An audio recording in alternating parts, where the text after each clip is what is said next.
Non, cuisiner, mais cuisiner de façon très originale et très fraîche avec Carole Jézéquel.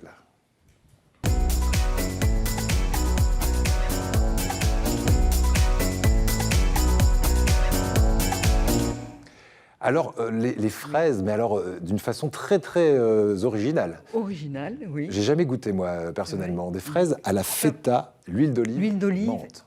Et poivre aussi. Et poivre aussi. Parce qu'en fait, les fraises, c'est vrai que ça va changer des fraises à la chantilly. Ouais. Mais là, vraiment, je vous incite tous à essayer. C'est bluffant. Le jour où vous avez des amis à la maison, ouais. Vous pouvez faire une entrée ou alors en dessert. C'est très facile à faire. Et puis, ça plaît. J'ai testé sur mes parents, mes amis. Ça marche bien. Alors, pour ça, j'ai amené les ingrédients. Donc, ça surprend au début. Ça surprend, mais ça plaît. Oui, c'est très bon. Donc, il nous faut bien sûr, là j'ai amené des fraises de chez nous, des fraises du pays. Ouais. On a la chance en Provence d'en avoir, parce que la fraise est très fragile, Eric. Et si elle voyage dans le transport réfrigéré, eh bien la fraise, elle va perdre toute sa saveur. Ouais. Alors celle-ci, elle vient de Pertuis, parce que moi j'habite à Aix, et je vais chez mon producteur qui a des fraises donc, qui ont été peut-être cueillies hier ou avant-hier. Et donc normalement, elles sont cueillies à maturité. C'est quand même ça le plus important. Voilà, donc une fraise de qualité, c'est une fraise locale qui a été cueillie à maturité. Là c'est quoi? C'est des clairies, des gariguettes? C'est quoi ça? C'est des sifflorettes. Sifflorettes. Voilà, oui, allongées comme ça, sifflorettes. Voilà. Donc une fois qu'on a des belles fraises locales dans la cuisine, eh bien, il nous suffit d'avoir un petit peu de feta. Donc toujours, je dis la feta grecque, pas la feta industrielle, parce qu'elle a une texture qui change tout, vraiment. Ouais. Un peu de menthe fraîche.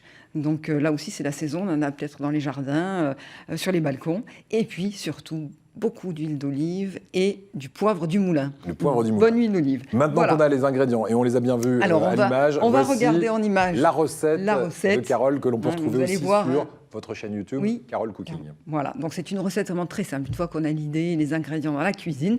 Donc on va commencer par prendre nos fraises, donc les émincer très finement, hein, comme pour un carpaccio, et on va les mettre au fond d'une assiette. Donc moi je prépare ça à l'assiette, c'est mieux que dans un grand plat. Ouais. Hein, comme ça on sert chacun sa petite assiette.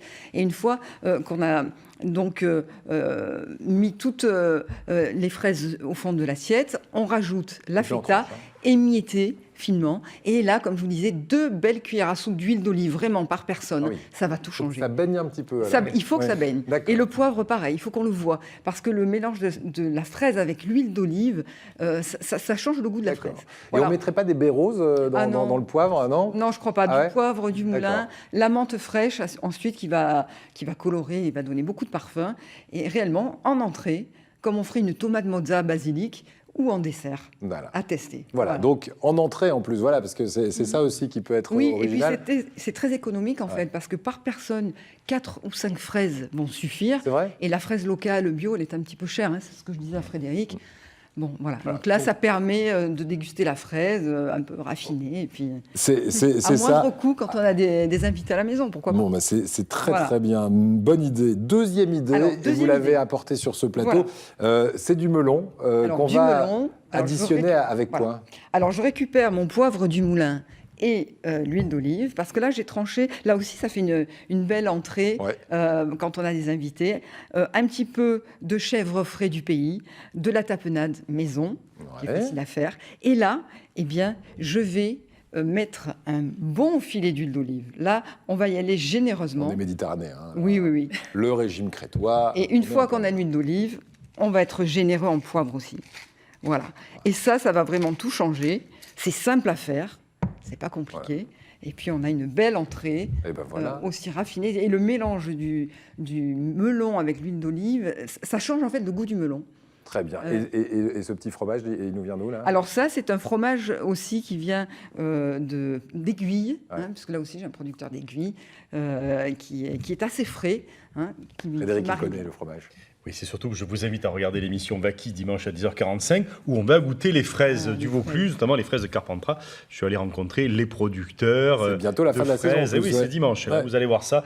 On va se régaler et des pâtissiers terribles. Ah bah génial. Vive la fraise de Provence, de chez nous. Hein. Eh ben vive la fraise de Provence et vive vos recettes. Le melon, ça commence. La saison du melon, là, c'est maintenant. Il faut en profiter. Voilà. Merci Carole. Merci beaucoup. Allez, on se fait